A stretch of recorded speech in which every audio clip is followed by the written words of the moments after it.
لو حاسس إنك لسه مش عارف تذاكر كويس في رمضان فالفيديو ده ليك. أنا جهاد إبراهيم، معيدة بكلية صيدلة، وده بارت 2 من سلسلة فيديوهات إزاي نذاكر صح. عشان تقدر تحصل كويس في رمضان لازم تقدر تفهم السيستم المناسب ليك حسب عقليتك وجسمك والوقت المناسب معاك. ولو قسمنا اليوم لثلاث أجزاء هقولك على كل وقت ممكن تذاكر فيه إيه بالظبط وتذاكر من إمتى لإمتى. أول وقت ممكن تبدأ فيه هو الوقت اللي بيكون من بعد صلاة الفجر لحد الساعة 9 الصبح، يعني حوالي من الساعة 5 للساعة 9. وده وقت من الأوقات المميزة جدا لأنك بتكون لسه متسحر، دماغك نشط، تقدر تحصل فيه كمية كبيرة من المعلومات، وبيكون المكان هادي ومناسب بعيدا عن دوشة اليوم، فتقدر تحصل فيه الحاجات اللي محتاجة تركيز كبير ومحتاجة المذاكرة بشكل قوي، وتقدر تجمّع فيها كمية كبيرة جدًا. وعلى فكرة لو أنت ذاكرت في الوقت ده فأنت تقريبًا خلّصت حوالي 70% من الtarget اليومي بتاعك في وقت الدنيا هادية فيه قبل ما دوشة اليوم تبدأ أصلًا.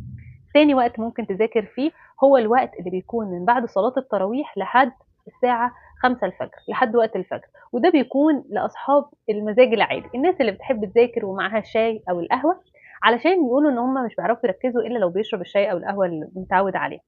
وده بيكون وقت مناسب جدًا للناس دي، ولكن حاول إن أنت تكون من الأشخاص اللي بيعرفوا يناموا على مدار اليوم، لإن أنت لو مش بتعرف تنام على مدار اليوم في النهار، فبالتالي هتيجي بالليل وهتبقى كسلان وهمدان وعايز تنام، فمش هتقدر تحصّل بشكل كويس.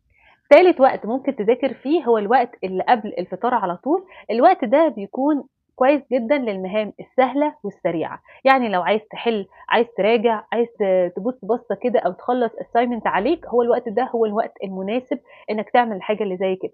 بلاش تدخّل له معلومات كبيرة لإنه بيكون خلاص المُخ بتاعك في الextreme power saving mode، فأنت مش قادر إنّك تحصّل معلومات جديدة، فحاول تبُص على الحاجات القديمة أو تحل الحاجات اللي المطلوب منّك تحلّها، بس ما تدخّلش أي معلومات جديدة.